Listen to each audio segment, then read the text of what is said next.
wake before the world does. Not because you are rested, but because your mind refused to let you sleep. The ceiling above you is familiar. Too familiar. It has listened to every thought you tried to escape. The past knocks first, then regret. Then the quiet fear that tomorrow will feel exactly the same. You breathe, but the breath feels shallow, as if even air has weight. This is how it begins for most people. Not with disaster, but with accumulation. Tiny worries stacked like stones, unspoken words pressed into the chest. Dreams delayed so long they start to rot. You were never taught how to carry this. You were taught how to smile through it, how to function, how to perform strength, but not how to sit alone with your own thoughts, without being torn apart by them. Marcus Aurelius once wrote, "You have power over your mind, not outside events. Realize this and you will find strength." But no one tells you how much resistance comes before realization, because the mind does not surrender easily. It fights to remain loud. It clings to stories of control and fear. You replay moments you cannot change. You imagine futures that may never arrive. You punish yourself in timelines that do not exist. And you call this thinking, but it is not thinking. It is drowning. Seneca warned, "We suffer more often in imagination than in reality." Yet imagination feels real when you are alone at night, when the phone is dark, when the noise is gone, when there is nothing left to distract you from yourself. Pain is not the enemy.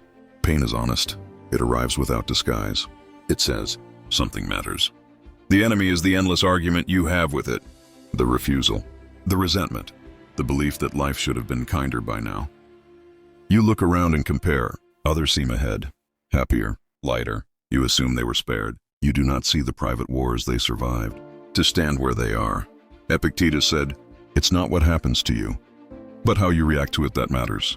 Simple words, heavy truth, because reaction feels automatic, instant, unchosen. Anger rises before permission. Fear speaks before logic.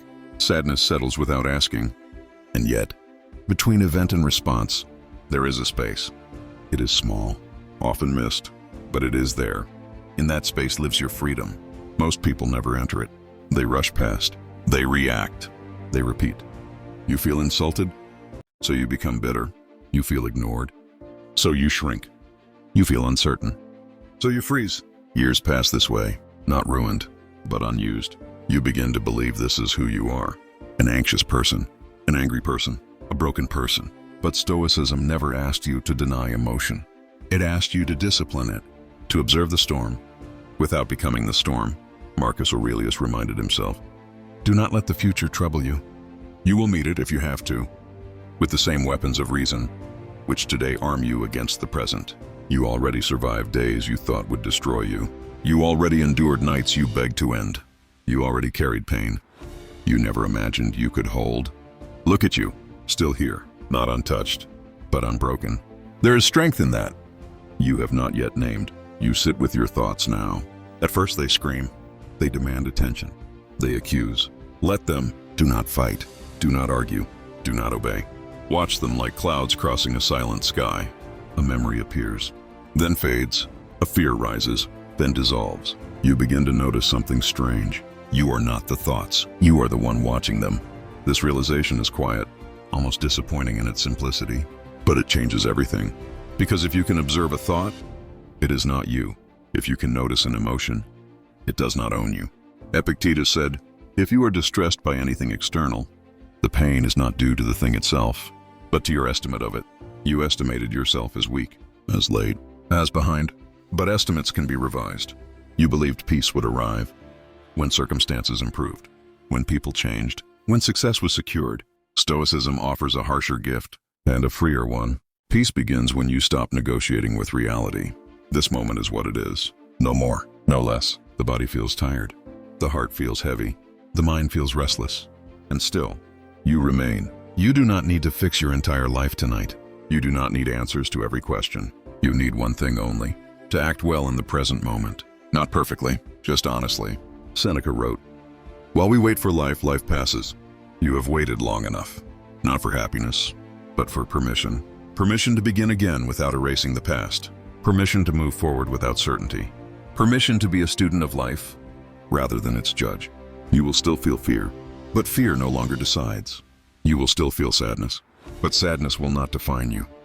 You will still fail, but failure will become information, not identity. You stand up, not dramatically, but deliberately. The world has not changed. Your responsibilities remain. Your wounds remain, but something inside has shifted. You are no longer begging life to be easier. You are training yourself to be stronger. Marcus Aurelius wrote in his private journal, "The impediment to action advances action. What stands in the way becomes the way." The obstacle is not blocking you. It is shaping you. Every difficulty is a forge. Every delay a lesson in patience. Every loss a reminder of what matters. You begin to live with fewer demands, less entitlement, more discipline. You choose your response again and again and again. This is not dramatic. It is daily, often boring, always powerful. You wake, you breathe, you do what must be done with as much dignity as you can gather. Some days you will fall short. Stoicism does not condemn you for this. It invites you back. Over time, the mind grows quieter, not silent, but respectful. It learns you are watching. It learns it no longer rules unchecked. You stop asking, "Why is this happening to me?" You start asking, "How should I respond?" This question changes the weight of everything. You walk through the same streets, but you are not the same person walking them. Your pain becomes grounded. Your joy becomes calmer. Your presence becomes heavier with meaning. You no longer chase constant happiness. You cultivate steadiness. And in that steadiness, peace arrives. Not as an emotion, but as a posture toward life. You are here, fully, without illusion. And for the first time in a long while, your mind is no longer your enemy. It is becoming your ally.